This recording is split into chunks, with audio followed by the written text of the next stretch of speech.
This is Los Angeles. Our Lady, the Queen of the Angels, as the Spaniards named her. The fastest growing city in the nation. It's been called a bunch of suburbs in search of a city. And it's been called the glamour capital of the world. A mecca for tourists. A stopover for transients. A target for gangsters. A haven for those fleeing from winter. A home for the hardworking. It is a city holding the hopes and dreams of over 2 million people. It sprawls out horizontally over 452 square miles of valleys and upland, of foothills and beaches. Because of that vast area, and because of a population made up of people from every state in the Union, Los Angeles is the largest police beat in the country, and one of the toughest. We're going to take you into the city hall where police headquarters are located. Here in communications are the ears and voice of the police. The lights on the complaint board flash 24 hours a day. Citizens reporting a prowler, a lost child, a man molesting a woman, an auto accident, a wild party. Spend an hour or two here and you will think the whole city has gone berserk. Minute by minute, the orders go out to the radio cars in the far-flung divisions. Watts and Wilshire and West Los Angeles. Hollywood and Hollenbeck Heights in North Hollywood. The work of the police, like that of woman, is never done. This is the case history of a killer, taken from the files of the Detective Division. The facts are told here as they happen. The story properly starts here in Hollywood Division headquarters at 1 o'clock of a June morning last year. Officer Robert Rawlins had finished his tour of duty and signed out. It had been a tough day. He'd be glad to get home. His wife would be waiting up for him as she always did.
Hey, fella.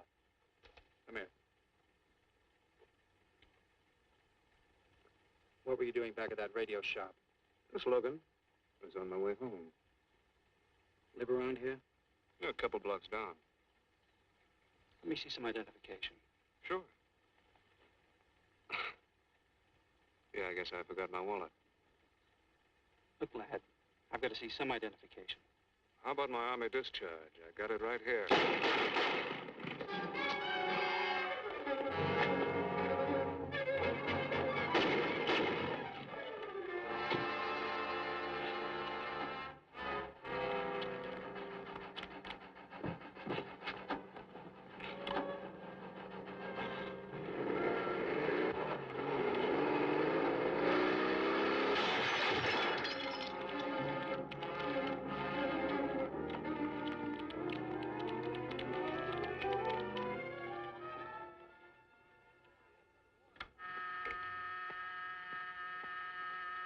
Police Department, Operator 27. I want to report the shooting of a policeman.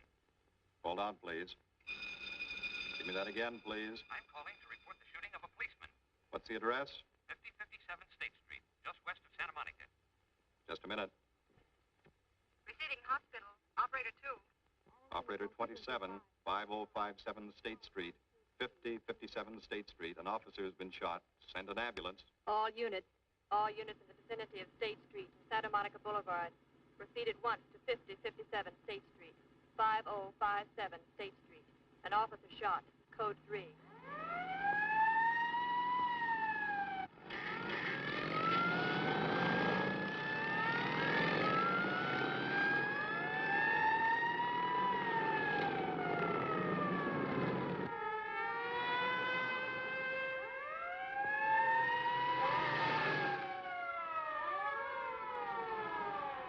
K to Control 1. Control 1 to 80K. Go ahead. This is Breen. Instruct homicide to throw out a dragnet and pick up all suspicious characters in the area of the shooting. Also notify Sergeants Marty Brennan and Chuck Jones to report to me at the scene of the crime. Control 1 to 80K.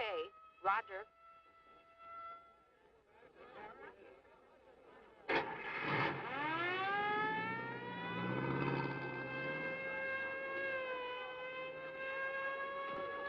I see. Well, what have you got so far? Well, not much, Captain Breen. A couple of cartridge cases. Oh, Marty, Chuck. Hi, Cap. Eyewitnesses? Who was first on the scene, reported it? I was. I live here. I'm a light sleeper, but my hearing is good. And my Did cat... the officer say anything before he collapsed? Yeah, he gave All a description of the fella. On He the was... shooting of the officer. Suspect is a white male American, age 26 or 7, 5 feet 10 or 11, 155 to 165 pounds, brown hair, regular features, pencil mustache. Repeat broadcast. All units. Is that about it? Yes, sir, exactly. And the officer kept saying, he looked like such a nice kid. He looked like such a nice kid. As if he couldn't believe what had happened to him. I see. Is that all? Yeah. Thank you very much. Yeah, well, anything else I can do, I'd be glad to help you. We may call you. Get his name and address, will you, Bob? This door been checked, Lee? Yeah, it's okay, Captain. Find anything? Nothing but some smudges so far. Found this in the glove compartment. I think it's nitroglycerin. It doesn't look quite right. Well, check it down at the lab. Right.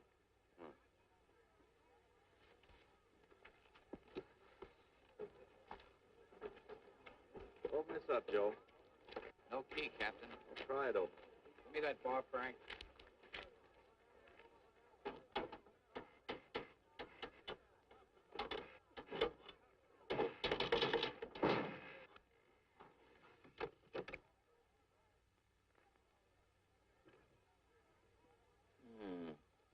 Regular arsenal. Yeah, get a load of that. What is it? I don't know. It looks like some kind of an electrical device. United States Navy. It's either stolen or war surplus. Send all this stuff down to the lab and check the serial number on that Navy equipment. Yes, sir. Captain Breen. We found these in the weeds over by the radio store. What do you got? A pair of cloth gloves, Captain. Well, he thought of everything, didn't he? All right, give him to one of the technicians. Yes, sir. Marty, you and Chuck come along with me. Let's go downtown and see what they picked up in the dragnet. Right.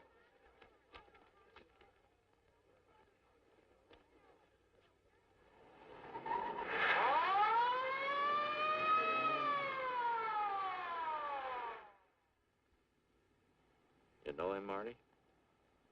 Yeah. I know his wife, too. Ever since high school. Captain, I wish you'd let Chuck and me handle this case. All right. I don't want any dead heroes. I just want the man who shot Rawlins. The suspects began to arrive at headquarters in droves. The police tossed every motel and hotel and many private homes in a 4-square-mile area around the scene of the shooting. Every available radio car and patrolman and detective was out on the dragnet. The strings were being drawn tighter and tighter. Many a man returning from a date or a late party or a poker game surprisingly found himself in a squad car, its siren screaming as it brought him to the detective bureau. The dragnet gathered in some strange fish, and many ordinary ones. All the rest of that night, the detectives probed, needled, questioned, quizzed. Everything was checked. Fingerprints, names, addresses, stories.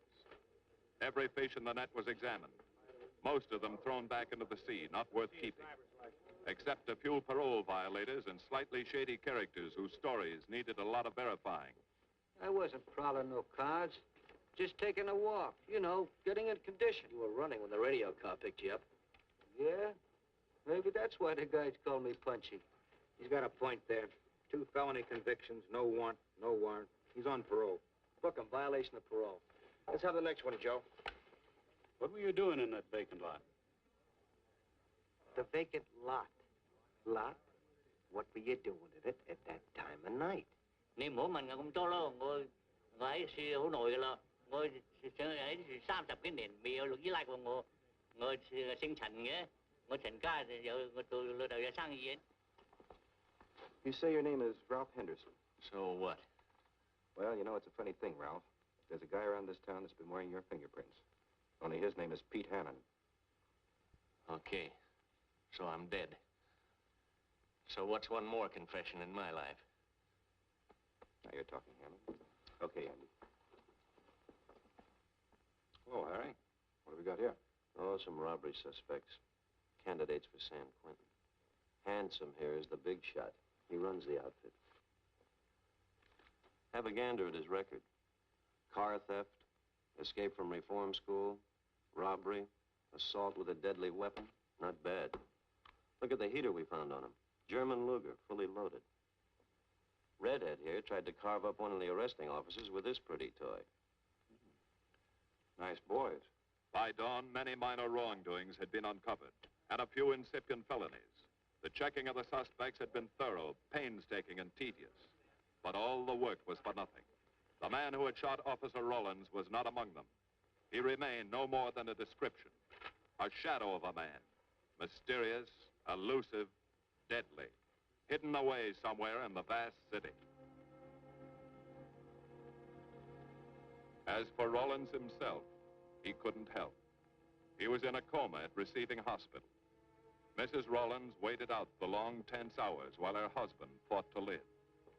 Many another officer's wife had so waited. Many another will. The word came shortly after sunup.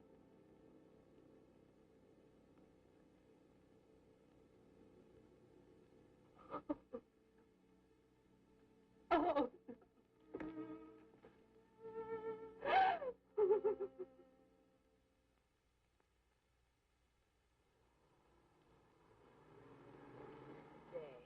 A white male American, 26 or 7, 5 feet 10 or 11, 155 to 165 pounds, brown hair, regular features, pencil mustache.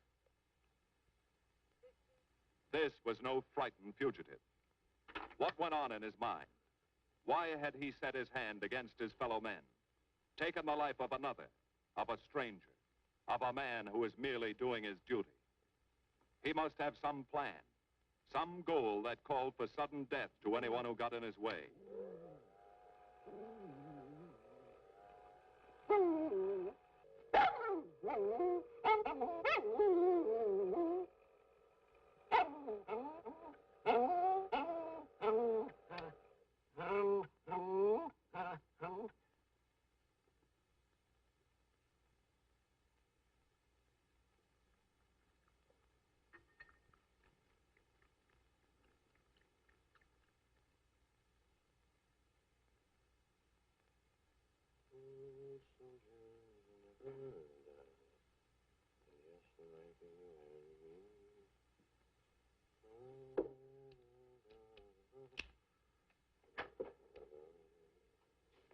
Good morning, boys. Morning, Lee. Hi, Professor. Well, I thought this was safe cracker soup. You gonna drink it, I hope? I'm really a nice guy. Stick around. I'll prove it. Come over here.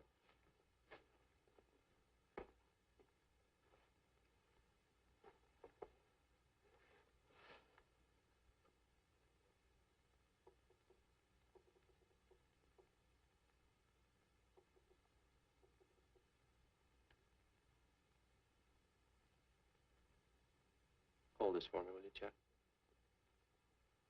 Thank you. Now, if you'll hand me that hammer, Marty. Thank you.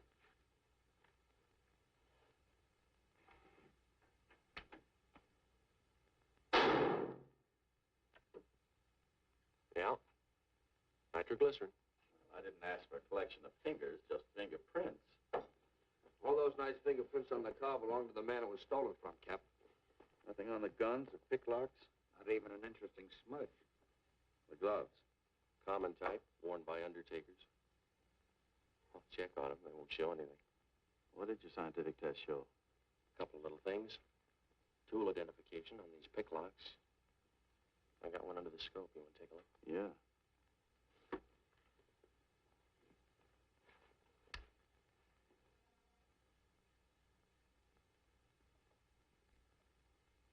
Take a look.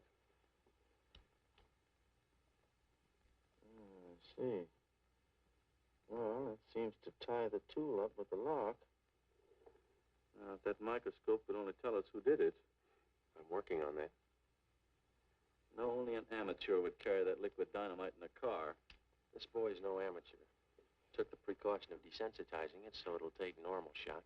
Took a lot of other precautions, too. No fingerprints, no identification, nothing definite. Except he's scientific. Knows electricity. Is inventive. Yeah. I'm happy on the trigger. This is Captain Breen. Get me Captain Stevens a burglary, will you? I hate to disappoint you, Lee, but I think you've come up with something. Hello, Steve?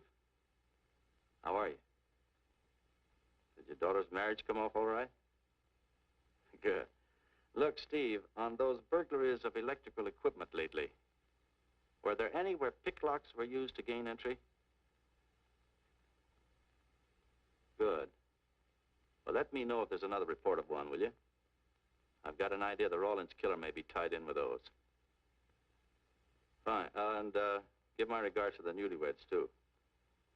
So long, Steve. Well, what are you waiting for? You've got a job, haven't you? Get going. Yeah, let's go, Junior. Hold this for me, will you, Lee? Thanks. And so, with no fingerprints and only a vague description to go by, Sergeant Brennan turned to the modus operandi file. A criminal, like any human being, has his own habit patterns, unconscious traits that can lead to his downfall.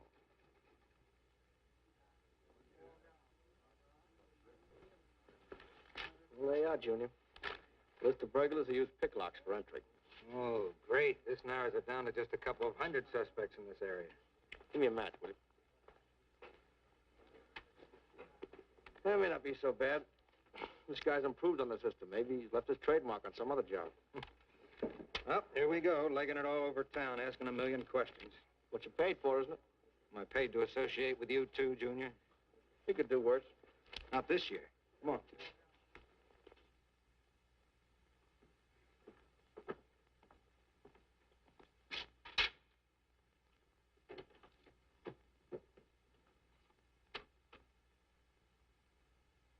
Car 12, car 12, in the 10,000 block on Mississippi.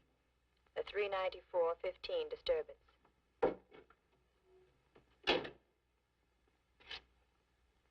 Car 80K, code 1.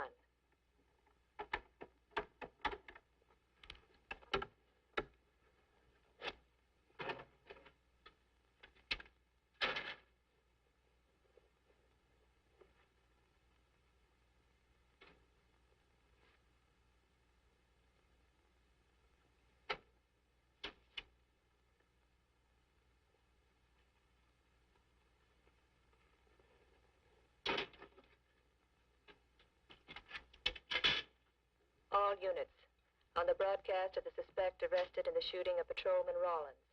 Cancel the cancellation. Suspect released from custody.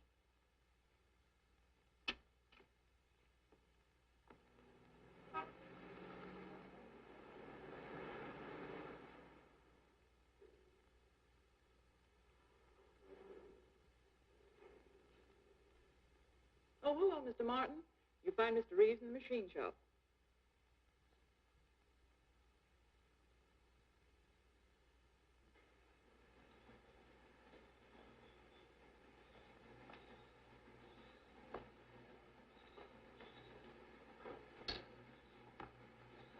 Hello, Roy. Glad to see you. How are you, Mr. Reeves? Hi. I was hoping you'd drop in. I wanted to thank you for showing us how to handle that repair job. Helped a lot.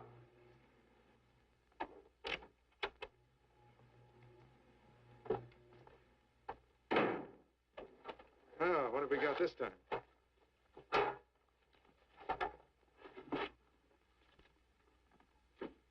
Silvergraph.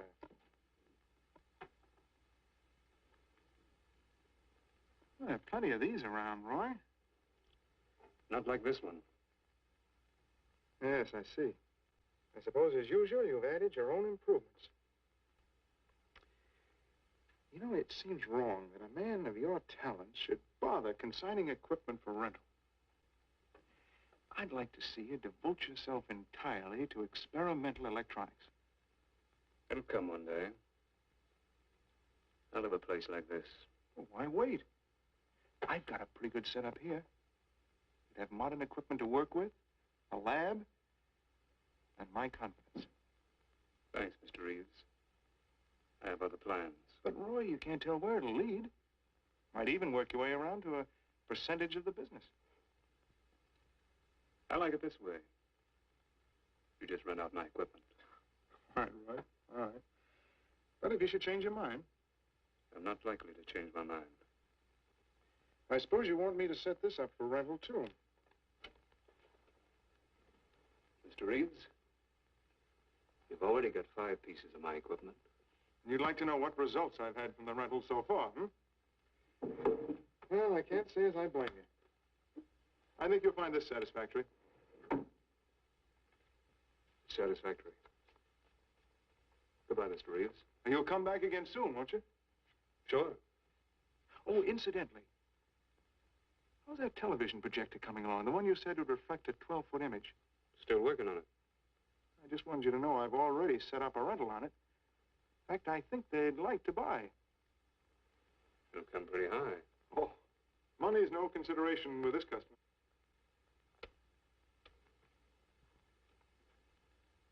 Tell him he can pick it up tomorrow. I thought you said it wasn't finished yet. It'll be finished.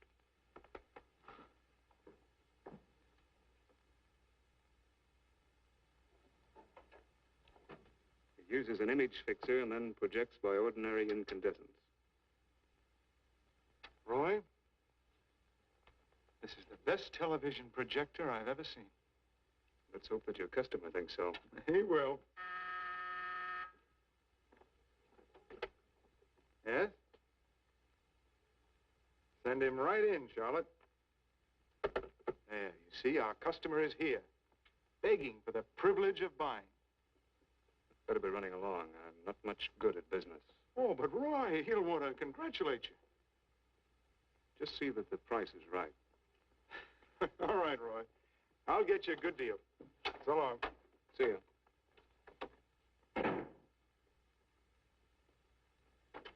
Well, Mr. Dunning, come in. Isn't it a beauty?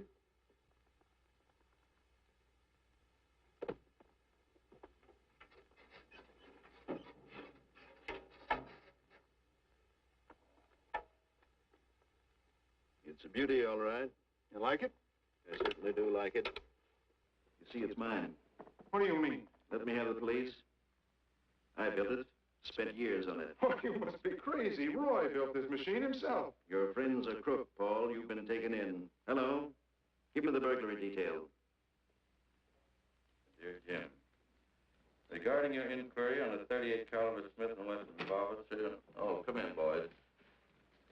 Burglary detail just sent this report through. It's a man named Dunning reports tracing a stolen television projector to the Reeves Electronics Lab. Think it's tie with the Rollins case? Well, take a look at this fellow Reeves and see what gives. I'll notify burglary we're following up on it. Right. Come on, Junior. What else did he place with you for rental? Oh, a number of things. All war surplus that he bought on his veterans rating. Oh, is this more of his equipment? Yes, yes, he left it here on consignment. I'm sure that Roy can explain everything. Well, maybe he can, Mr. Reeves, if you'll tell us where he lives. But I don't know. Mr. Martin's on the phone, sir. I'd better talk to him. I think so, Mr. Reeves. I'll take it in the superintendent's office.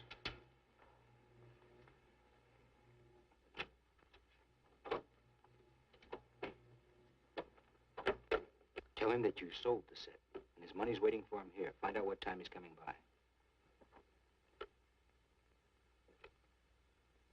Put Mr. Martin on.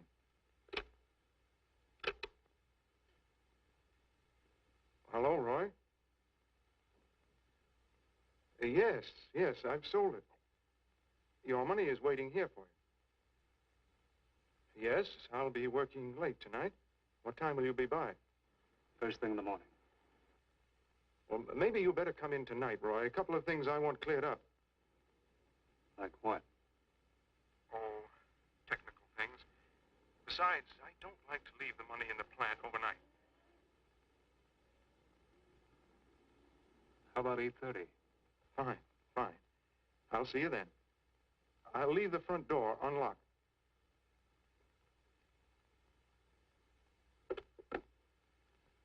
You'll be here at 8:30.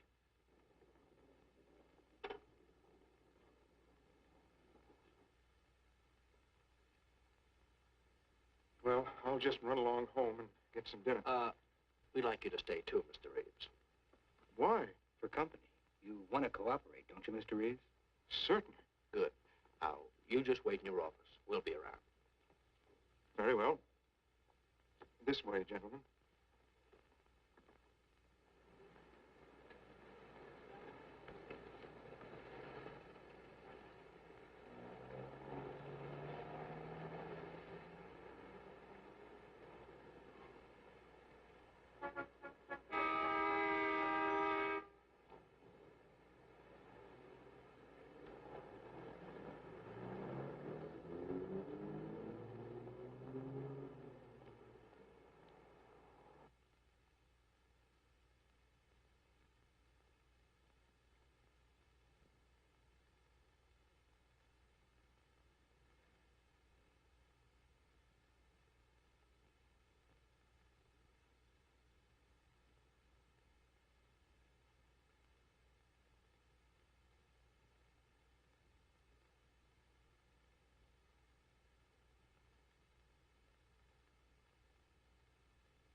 Reeves. Is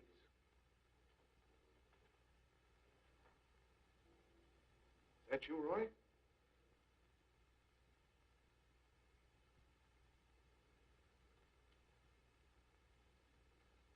Go outside and block that alley door.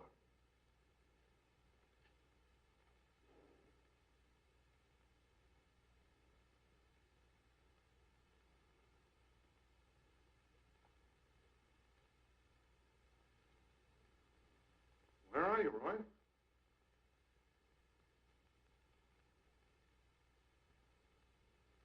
Who's in here? No one. I'm alone.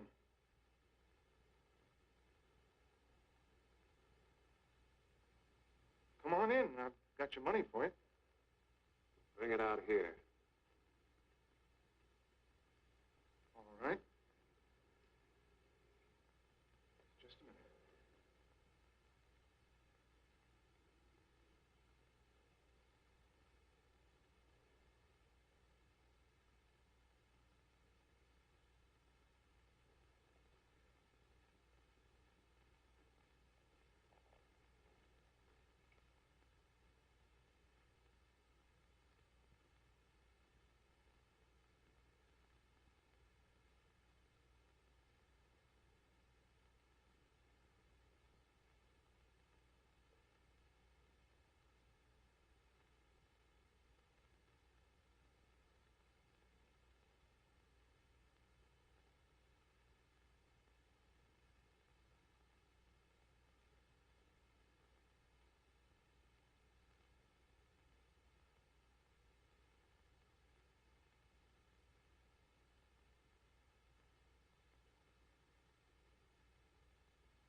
No. None of them even looks like Roy Martin. He had such a fine face. Didn't keep him from carrying a gun. Or didn't you know that? No, I didn't. I've told you all I know, all he ever told me. What about his friends? Didn't he have a girl? No, I don't think so. He had no interest in anything but electronics. Where'd he pick up the subject? Books, magazines. Mostly from the Signal Corps. He was attached to a radar unit. Get a teletype off to the War Department. That might help. Yes? Ready on your call to receiving hospital, Captain Breen. Hello, this is Captain Breen. What is the latest report on Sergeant Jones?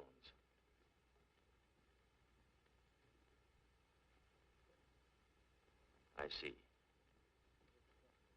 Well, let me know if there's any change, will you? Thanks. Chuck's in pretty bad shape, Marty. He's paralyzed. May never walk again.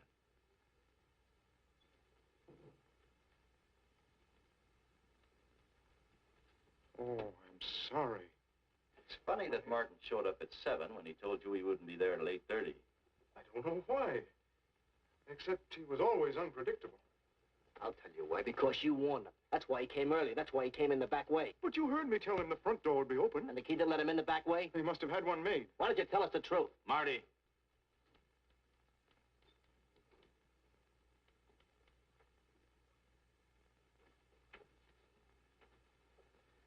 Now, look, Paul. You can make it a lot easier for us to believe your story if you'll just give us some facts. Something that might help us. I've told you all I know. I've been gullible, all right, letting him make a fool of me. But I'd do anything to make up for what he did to Detective Jones. Sure you would. You can go now. Oh, thanks. Thanks. My friends, they can vouch for my character. That's good. We'll call you if we need you. Thank you very much. I think he's telling the truth, Marty. I think he's just gullible, like he said. What about the stolen stuff he was trying to peddle for Martin? We'll use it for bait. Maybe Martin will come back for it. Then we can ask him. Here. Nevertheless, I want a 24-hour tail put on Reeves, and I want a watch on his home and his factory. Right. You can keep those. Okay, Captain.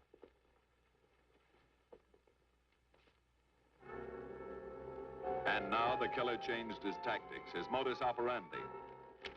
It would baffle the police. They always expected burglars to remain burglars, not go in for stick-ups. They'd never tie this up with him. So wearing a variety of disguises, coming and going like a shadow, ready to kill if cornered, he struck the bottle stores in a one-man blitz that had the robbery detail dizzy.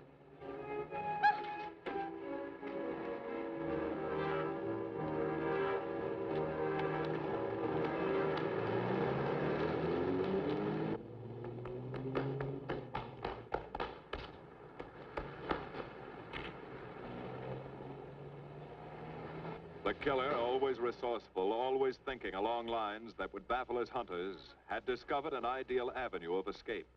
Under Los Angeles is a vast and intricate system of huge storm drains built to siphon off the flash floods of the rainy season. Many of the tunnels are large enough for 2 cars to drive abreast. Here were 700 miles of hidden highways, ideal for the use of someone who needed to hurry from place to place without being seen. Ideal as a hiding place for guns and supplies in case of emergency. What is it, Lee? Well, the reason I asked you to come over is I think I've hit on something. An identification? No, not quite, but a tie-up. Now, these are the shells from the gun that killed Rawlins. These were fired in the liquor store holdup in which the bandit got away. And these were fired at Chuck. Now, as you know, every ejector, even in guns of the same model and caliber, is different. Each one leaves its own markings on the cartridge casing. Now look at these fine striations. This deep gouge. The same on all 3.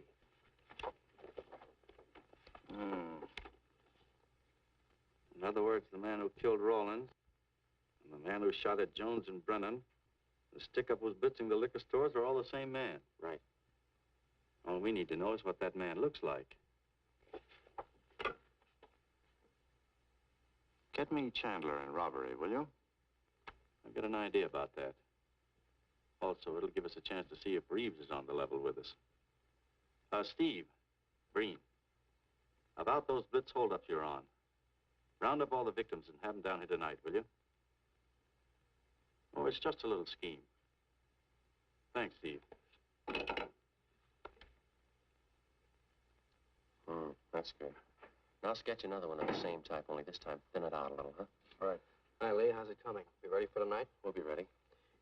Think it'll work? It should. Where'd you get the idea? From a kidnapping case in Chicago. But I thought these slides might be an improvement over the method they used. Could be. Captain thinks so.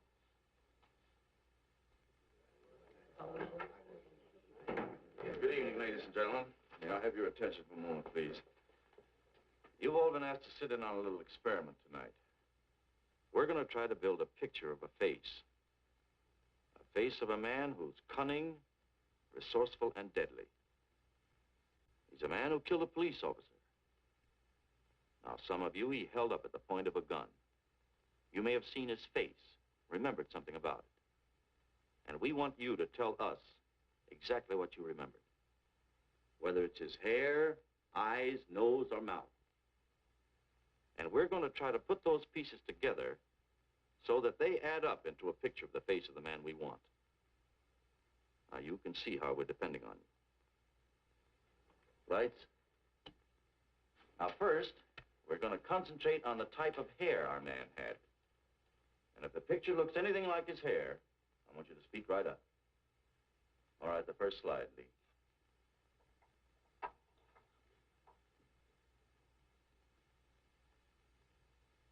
His hair had waves in it, well-groomed.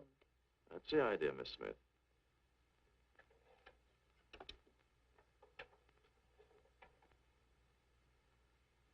Is that any closer? No, it was parted on the side.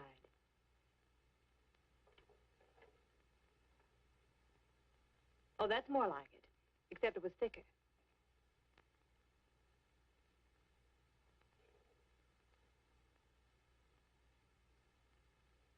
Oh, that's very close.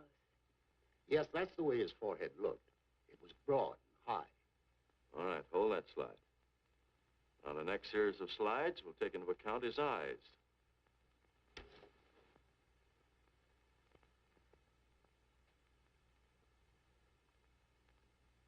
Oh, 1 minute, please. Wait, 1 minute. His eyes were a little like that. Maybe a little smaller, like beads. Go on, Lee.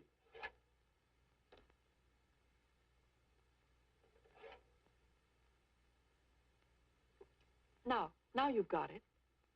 Now, hold that slide, Lee. Anyone else? That looks like him, only a little madder. He had a patch over one eye when he come into my my place of business. I remember noticing that the one showing was blue. Well, the guy that stuck me up had on horn-rimmed glasses. He was wearing a Band-Aid across his nose when he knocked me over. Uh-huh. All right, hold that, Lee. Well, so much for the eyes.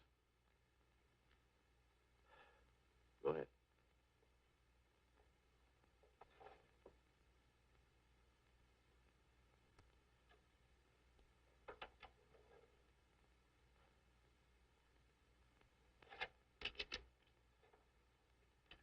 Señor Capitán. Yes, Miss Montalvo? Ay, ¿cómo se dice en inglés? A sus órdenes, señorita. Ah, qué bien. En este bandido, la nariz fue chata, como aquella, pero un poco más chata y más ancha. Like that, Captain, but more snub, wider. Try another one, Lee. Como aquella, casi la misma. She says that's about it. Thank you very much, Miss Montalvo. Get Reeves. Any more comments? That's pretty close, all right. Pretty close. Perfect. All right, now we'll start on the mouth and chin. The next series, Lee. I think his lower lip stuck out more. The mouth was thin and mean, like it never laughed. Go ahead. Something like that, but thicker lips. There. That's it. That's him. All right, now hold that right there, Lee. Oh, come in, Mr. Reeves. Good evening, Captain. Did you ever see that face before? Why, it's Roy. Except for the hair being a little lighter and the eyebrows heavier, it's Roy. You're sure? I'm positive I'd know him anywhere. Lee, I want a retouched photograph. Now lighten the hair and give more body to the eyebrows. Right. Lights.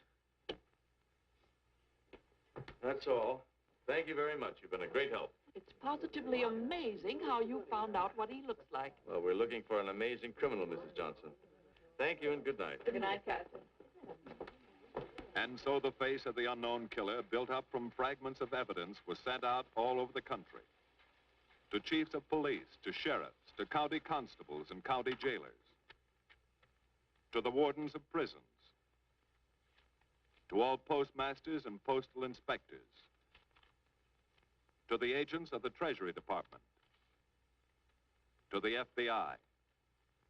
They showed that picture to the inmates of jails and prisons, to men with a wide acquaintance among the cat burglars and the violence boys.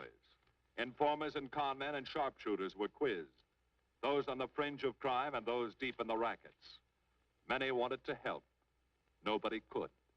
No one in the underworld recognized that mysterious face. He was as unknown as if he had lived in the 16th century.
Reeves.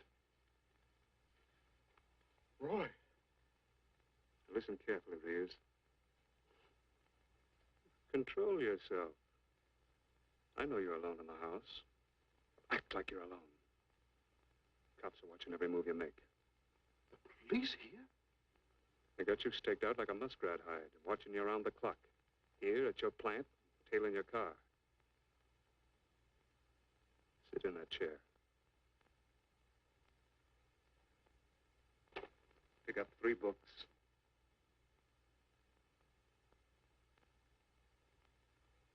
Don't look up and don't answer me.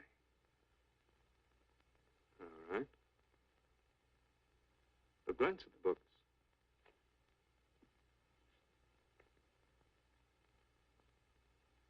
Pick one of them.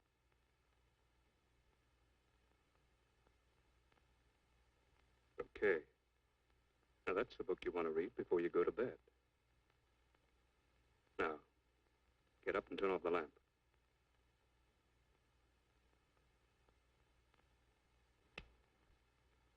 Come here. Come here.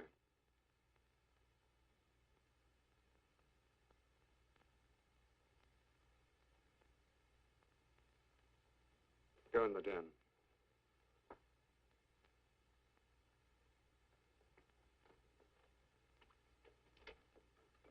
those drapes tight.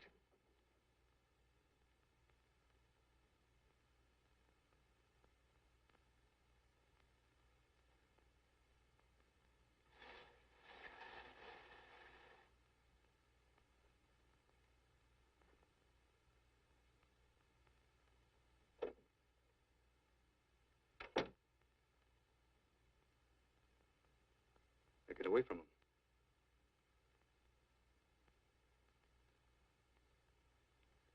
What do the cops know about me? Not very much, Roy. No fingerprints. They haven't even got a picture of you. They're trying to make one.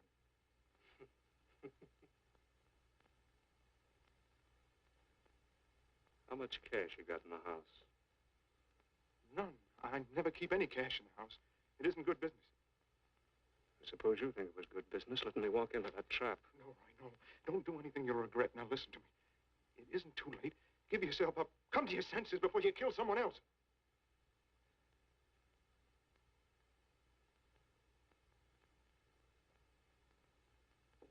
What do you mean, someone else? What do you mean? Nothing. The two officers, they said one of them might die. He's still alive, isn't he? Reeves? I never thought you'd stooge for the police. You almost got me killed. Roy, you know the police are right outside. You'd never get away with it.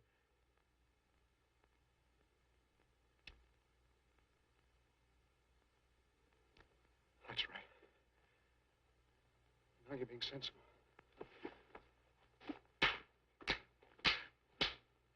I know there's money here. Where is it? Don't worry. I'll get it.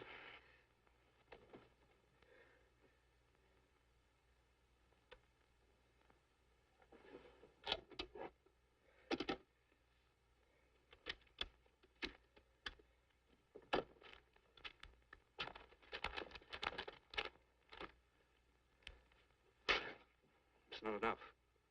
Stuff you got in mind is worth thousands. I'll get more. Get it. Keep it handy. I'll be back next week, next month. But get it and have it ready. Just give me time.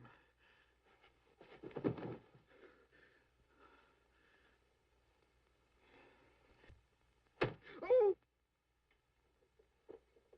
Look, I don't want policemen outside my house following me around. That's what made Roy suspicious. I'm leaving in the morning. I'm afraid I'll have to disappoint you, Paul.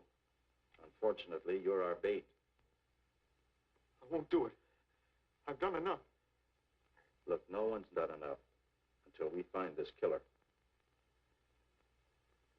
I asked you to keep a sharp lookout on this house, Marty. I did.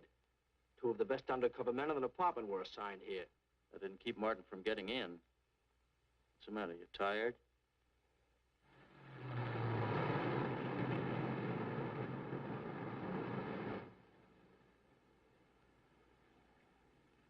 You got any idea how long you've been on this case, Marty? Months.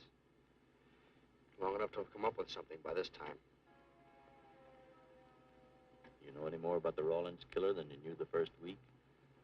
Yeah. He's about the toughest nut I've ever had to crack. That's what I told the chief when he called me in this afternoon, wanted to know why the case hadn't been broken. Look, Captain.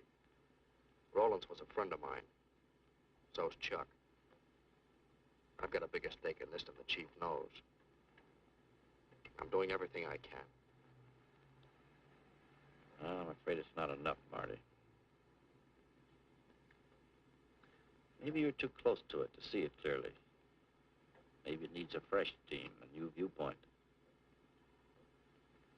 I think you better take a couple of weeks off, Marty. Starting tomorrow. Anything you say, Captain.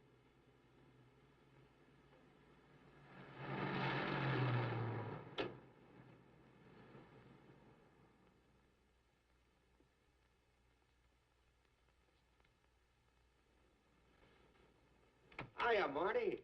Hi, Chuck. Meet Miss Scanlon, my new bodyguard. He's the one I've been telling you about. Oh, you mean the one with the steel trap brain? How do you do? Hello. Say, this guy been behaving? After a fashion. See, she takes me out in my go-kart, puts me to bed, wakes me up, dresses me. You're perfectly capable of dressing yourself now. Mr. Jones. I'll be back in a few minutes. Well, how's it been going, Junior? Oh, pretty good, Chuck, pretty good. Is that why you're off the case? How'd you know? Breen was in to see me this morning. Oh. Suppose he also told you they put a new team on the case. He told me everything. Let's see what his new boys dig up. Well, maybe they'll examine the facts of the case a little more carefully. What facts? That our man's sharp, that he's intelligent and works alone, that he has no record, never leaves a fingerprint and knows every move we make? Sure, plenty of facts, only they add up to nothing. Sure, forget it. You got yourself a 10-day vacation. Go on down to the beach, get a suntan. By the time you get back, the case will be broken. Isn't that what you want? You know better than that. All I know is what I hear. You sit there batting your gums about how the old man let you down. Maybe he's trying to wake you up. He's got a funny way of showing. There you go, flying off the handle. Always taking things for granted. I wish I could get up and boot some sense into you. He knew what this case meant to me. He still does. That's why he's trying to get you mad enough to do something about it. You don't really figure that's his idea, do you? I know it is. Ah, it's a tough case, Chuck. Not an angle, nothing to go on. You'd know what I meant if you were out working with me. I have been working with you. That's all I've had to do lately, just sit around studying what little facts we have, trying to figure out who he might be. You know the kind of a guy we're up against, then. I tell you, Chuck, this guy's a genius the way he operates. As if he were right there with us every time we go out after a lead. Oh, sure. Breen's been tipping him off just to make you look bad. Yeah, almost like that. Well, he beats us to the punch every time. There's your angle. You just hit it on the head, but you don't see it. Look, start adding. 1, he's unknown to the underworld. 2, he beats you to the punch, right? And 3, it's almost as if he were with you. Isn't that what you said? Yeah? Well, tie that up with a lot of other little things, like the fact that he uses a police gun and the accuracy of his shooting. Anybody could buy a police gun, and the Army could have taught him how to shoot. Yeah, but who taught him how the police operate? Oh, I know what you're driving at, Chuck. But a cop. Those things happen. Yeah. Now, if I were still in the case, I'd start with our own department first, then Santa Monica, Culver City, Burbank, Pasadena. See you later, Junior. Hey! Don't let him out of your sight, beautiful. It's the first time in years he's used his head.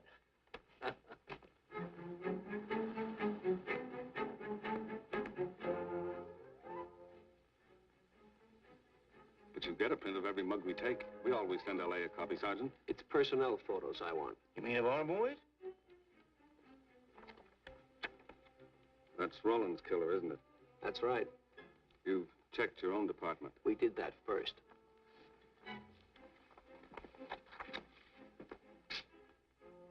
And so the tedious quest went on. Sergeant Brennan wore out his shoes and his patience, going from police station to police station, checking photos until his eyes were blurry. For police work is not all glamour and excitement and glory. There are days and days of routine, of tedious probing, of tireless searching, fruitless days, days when nothing goes right, when it seems as if no one could ever think his way through the maze of baffling trails a criminal leaves. But the answer to that is persistence, and the hope that sooner or later something will turn up, some tiny lead that can grow into a warm trail and point to the cracking of a tough case.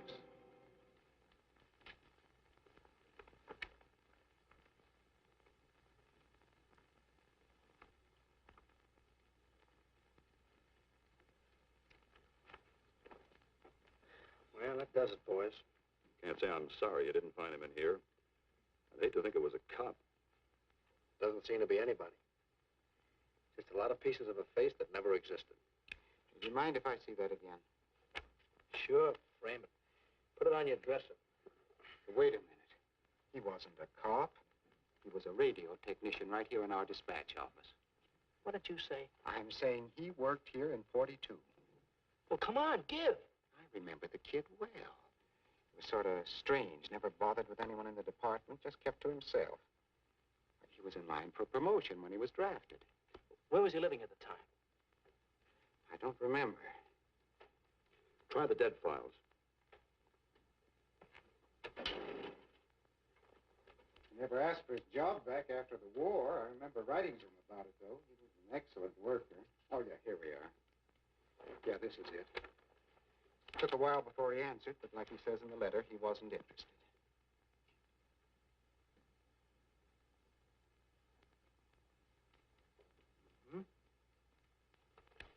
Postmarked Hollywood. No return address. What do you want us to do? All the work? Oh, thanks a lot, Freddie. You remember, he was a civilian employee.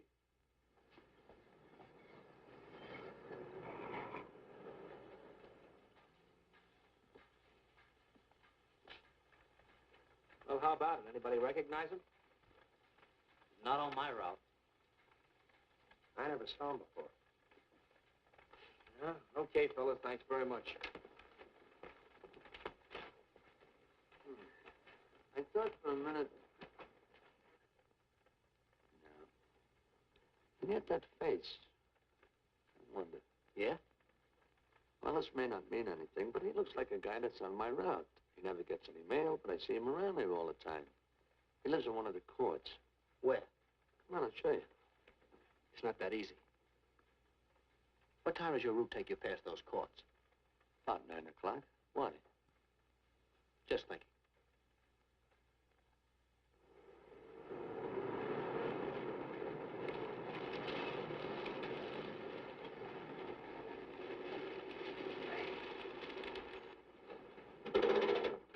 You got any chocolate milk? Sure have, buddy. Yeah. Thanks. What's your apartment? Straight on back. Second in the yell. Number 7. Right. Kind of warm today, huh? Oh, it's not too bad for this time of the year.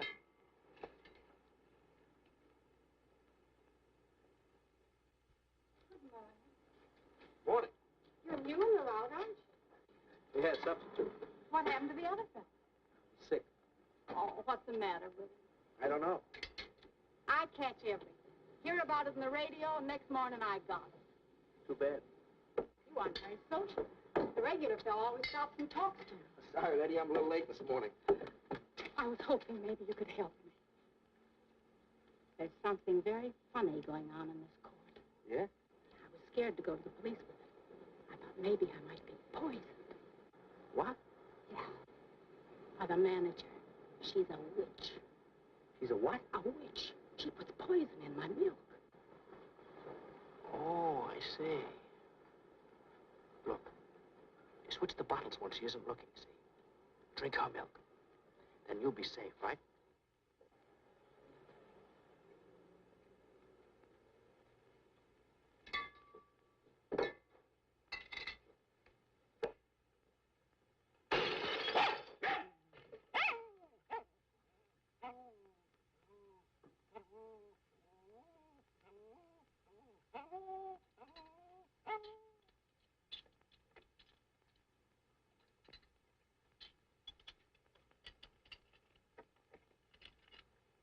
Well, I had a little accident. Got a mop, I'll clean it up. Leave it be. I'll clean it up myself. Okay, mister.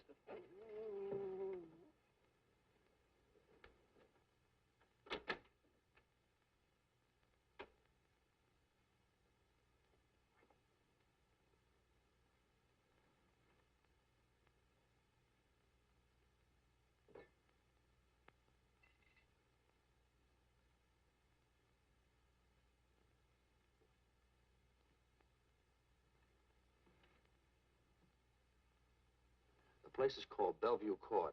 I drew this from memory, but it's pretty close. That's where he's hiding out, right there.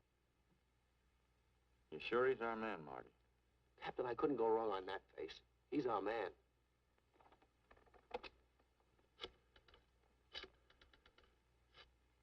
Now, there are 5 cottages in this area, and 2, number 6 and 7, in the L at the end of the row.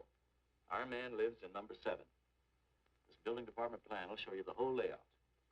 It's bounded on 3 sides by Fuller, Santa Monica, and Poinsettia. Now, the court is partly surrounded by a high wall. Breen, homicide. Good. You keep your eyes open until we get there. Morgan has just gone into his bungalow alone. Any questions? All right, you all have your instructions. Let's go.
We're out on time. Wait 5 minutes. Go around and block the side entrance. Keep your lights off.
He's loose.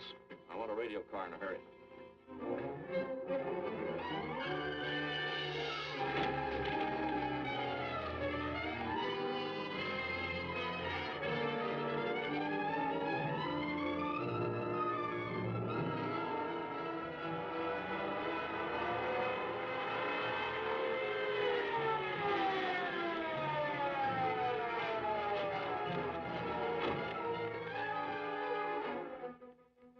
units.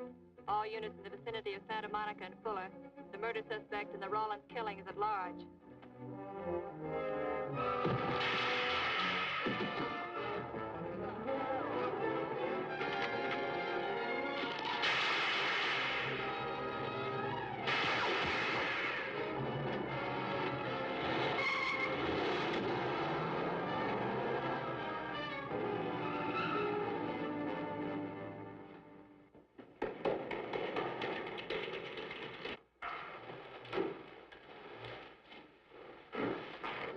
I want a map covering the storm drain system in this area.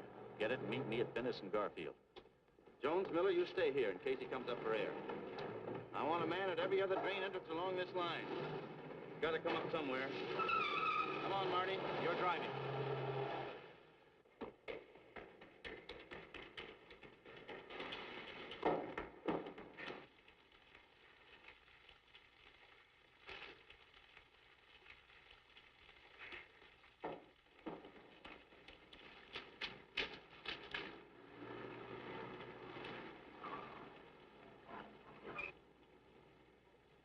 Keep this drain covered. It's liable to pop out anywhere.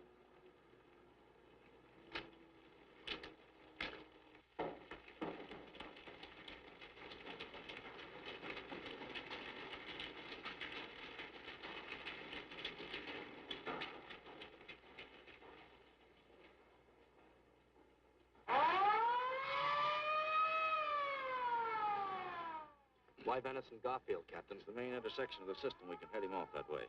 ADK to Control 1. Clear frequency 7. This is an emergency. Control 1 to all cars on frequency 7. Stand by. Control 1 to ADK. Go ahead. Notify homicide. Send the following to Bennis and Garfield. 4 squads, battle lanterns, gas mask, tear gas. Urgent. This is a code 3. Control 1 to ADK. Roger.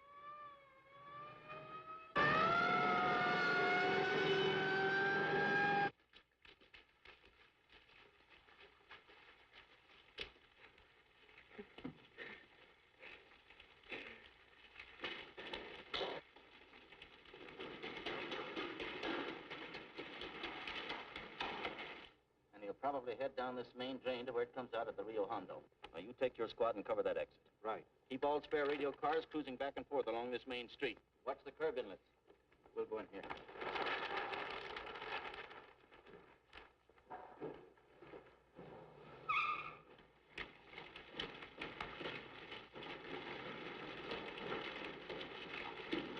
Any sign of him? No. And we've searched every foot between here and the Rio Hondo outlet. And he must be up ahead.